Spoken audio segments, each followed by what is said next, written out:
du fil de fer, du chien-dent sec, de l'eau, de l'argile et une grande ingéniosité, ce sont les ingrédients indispensables à la fabrication du foyer d'argile moderne.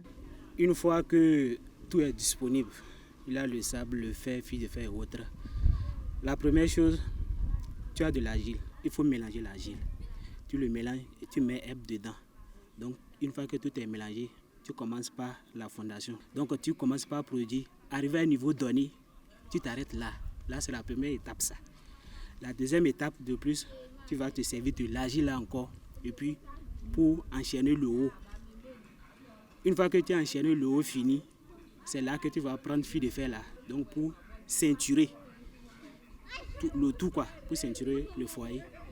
Et puis, tu essayes d'arranger pour que ça soit normal. Si tu es sûr que tu as vraiment posé le foyer comme cela tu dois, et puis tu lisses ça.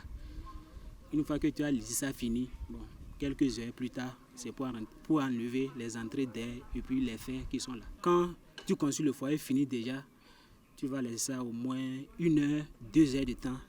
Ça va devenir un peu sec, quoi, un peu dur, avant de placer les fers. Si tout ça là est fait déjà, c'est la peinture qui reste. En raison de la pandémie qui secoue le monde actuellement, la tâche est un peu difficile pour les fabricants de la cité des Kobourou. Aujourd'hui, si tu vas pour dire que tu vas acheter les fers, c'est difficile, tu ne peux pas trouver. À cause de cette pandémie que nous vivons aujourd'hui, difficilement. Parce que là où on s'en procurait aujourd'hui, il n'y en a même pas. Puisque les gens ne travaillent pas comme cela se doit, comme le passé. Donc ça fait que nous sommes en rupture. Par ailleurs, l'on se demande si la fabrication de foyers en argile nourrit vraiment son homme. De façon globale, franchement, ça peut nourrir son homme. Bien avant même de commencer ces foyers-là, j'étais un apprenti de la broderie.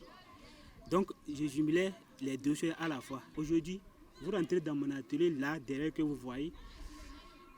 Quand on parle de la broderie, normalement, un brodeur au complet doit avoir au moins 3 machines. Il a petit fil, gros fil et fournis. Si j'ai ces machines-là, franchement, c'est grâce à ces foyers que vous voyez. Il est donc vrai qu'il n'y a pas de sous-métier. Ce jeune fabricant de fourneaux en argile devrait servir d'exemple à la jeunesse du Bénin et de Parakou en particulier.